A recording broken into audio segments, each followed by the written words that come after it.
Nursing student. আমার ভাইকে আমার মা প্রতারণার শিকার হয়ে ইটালি পাঠাবে, তো এর জন্যই মানুষকে ধরা হয়।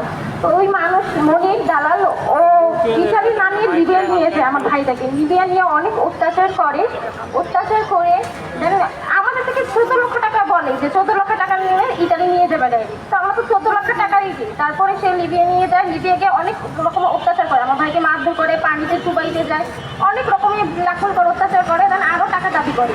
তো আমার আম্মা তখন বলে আমি 2 লক্ষ টাকা দিচ্ছি, আরও আমার ছেলেটাকে ব্যাক করে দাও। ওই যে সাধনীকে বলে, তো সে বলে যে না, এতগুলো টাকা দিয়েছেন আর 2 লক্ষ টাকা আরও কয়েকটা টাকা বাড়ান, ওকে ইটালি নিয়ে যায়। তারপরে দেওয়ার জন্য রাজি হয়। তারপর মার্চের 13 তারিখ রোজার মধ্যে আমার ভাইয়া শুধু এতটুকুই বলে যে আপু মা বাপুর খেয়াল রেখো, এতটুকুই একটা বয়স দেয়। এরপরে আমার ভাইয়ের সাথে কোনো যোগাযোগ নেই। তারপরে এই যে টাকা পয়সা লেনদেন বা কথাবার্তা সব আমার আম্মার সাথে আমিই করি, ওই দালালের সাথে কথাবার্তা সব কিছু আমিই করি। তারপরে বলি যে আমার ভাই কোথায়, দালালকে ফোন দিয়ে বলে আপনার ভাই ইটালি চলে গেছে। তো ইটালি চলে গেছে, ফোন দেয় না কেন, বলো ধৈর্য ধরে ফোন দিবে। 2 দিন 3 দিন 4 দিন 15 দিন পরে তাকে ফোন দিই, বলো ও তো ইটালি চলে গেছে, ফোন দেয় না কেন, আমি কিভাবে বলবো? আমি বললাম একটা লোক যদি ইটালি যায় কেন ফোন দিবে না, ফোন তো অবশ্যই দিবে।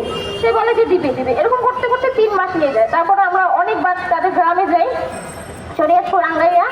তো ওইখানে যাওয়ার পরে তার বাবা মার পা ধরে আমরা 4 বোন, আমার খালা, বাবা মা সবাই পা ধরে অনেক কান্নাকাটি করার পরে সে তার আশ্বাস দেয় হ্যাঁ ঠিক আছে আমরা রবিনের সাথে যোগাযোগ করিয়ে দিচ্ছি।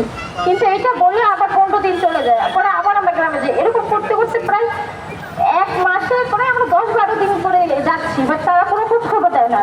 তারপরে দালালে এখন ফোন দিলে সে বকাঝকা করে। আম্মা একটা মামলা করার পরে সেই মামলার প্রতিবেদন যায় সিআইডির কাছে। সিআইডির অফিস আমরা 3-4 বার যাই। ওইখানে ওই দালালের বাবা মাকে ডাকা হয়, তাদের সাথে ইন্ডিভিজুয়াল কথা বলে দেন, বলে যে ঠিক আছে আমি জানাবো আপনাদের। এরপরে যদি আমরা সেইটিকে ফোন দিই, বলি যে আমরা উকিলের সাথে কথা বলেছি, বলে কি প্রতিবেদনটা ছেড়ে দিতে। তো যদি সেইটিকে বলি, সেইটি বলে আমি প্রতিবেদন ছাড়বো, আজকে ছাড়বো কালকে ছাড়বো, হয় না।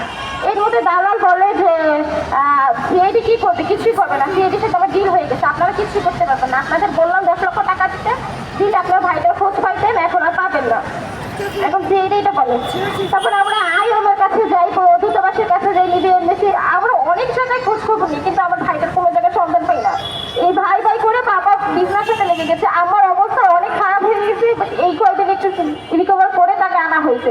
আমি একজন nursing 3rd year student, but আমার এই যে ভোট এক্সাম চলছে, আমি এক্সাম রেখে আমার ভাইয়ের জন্য এইগুলো দৌড়াদৌড়ি করতে হচ্ছে। তো এখন যিনি উপদেষ্টা ডক্টর ইউনূস স্যারের কাছে একটাই আবেদন যে এই মানব পাচারটা অ্যাটলিস্ট বন্ধ করা হয়। বাংলাদেশে যারা বাংলাদেশে আছে তারা ভালো রকম বাংলাদেশেই থাকুক, আর প্রবাসে গেলেও বৈধ পথে যাবে। এবার অবৈধ পথে নিয়ে মানব পাচার করে মা বাবাকে নিঃস্ব করে, ভাই বোন সবাইকে নিঃস্ব করে যেন না দেয়, এটা থেকে একটু বলবো তাদের একটু দৃষ্টি আকর্ষণ করতে। সে তো অনেক কাজকর্মই করছে।